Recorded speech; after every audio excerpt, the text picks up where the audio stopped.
Maintenant, nous allons examiner le théorème fondamental de la combinatoire. On l'appelle aussi la règle du produit. Nous verrons un peu plus tard pourquoi on l'appelle la règle du produit. Regardons le théorème fondamental de la combinatoire à travers un exemple.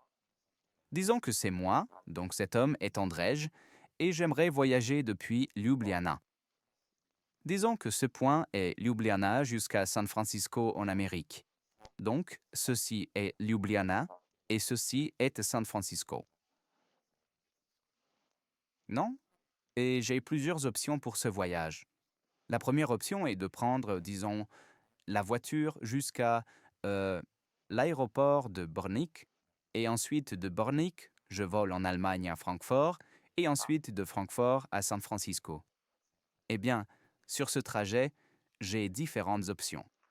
Par exemple, de Ljubljana, je peux conduire jusqu'à Bornik. Puis de Bornik, je peux voler avec deux compagnies aériennes différentes, disons avec Adria Airways et Lufthansa.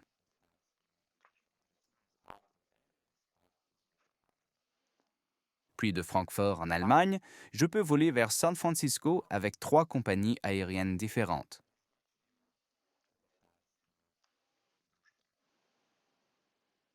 Et comme nous le voyons, ce voyage est composé de trois phases. Voici la première phase.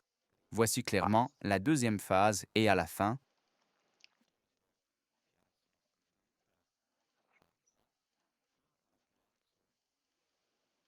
et enfin la troisième phase. Et dans cette première phase, j'ai une option. C'est-à-dire, ici, je vais de Ljubljana à Brnik en voiture. Ensuite, j'ai deux options. Je peux choisir entre deux compagnies aériennes et puis en Allemagne à Francfort, je prends une correspondance, n'est-ce pas, avec l'une de ces trois compagnies aériennes. Non, et ce trajet, ou plutôt cette décision, comment ce voyage va se dérouler, je peux le présenter sous forme d'un arbre combinatoire. Donc, je peux dire ceci. Si c'est la première phase, puis la deuxième phase et enfin la troisième phase, je peux montrer ces branches.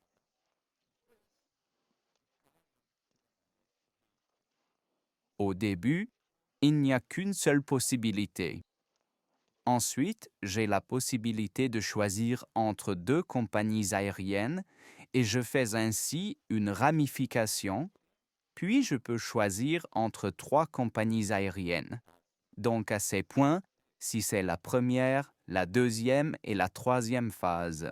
Ensuite, lors du passage de la deuxième à la troisième phase, je peux choisir entre trois compagnies aériennes. Alors, qu'est-ce que j'ai fait ici? J'ai maintenant montré dans l'arbre combinatoire tous les chemins possibles, n'est-ce pas? Par exemple, un chemin est celui-ci.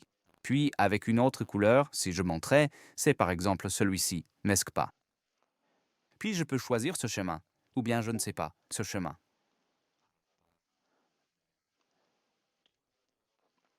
Dans l'arbre combinatoire, toutes mes combinaisons possibles sont affichées, Et si je décide, si je vois que, je ne sais pas, ici par exemple, ce chemin coûte 300 euros et celui-ci 400, Et disons ici celui-ci 5 cents, 6 cents et 7 cents.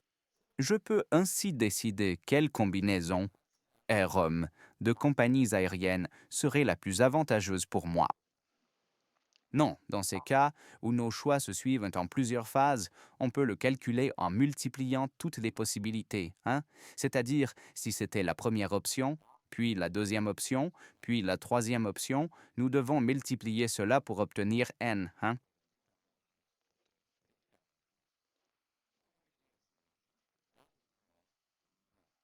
Si nous multiplions cela entre eux, nous obtenons dans ce cas 6, n'est-ce pas?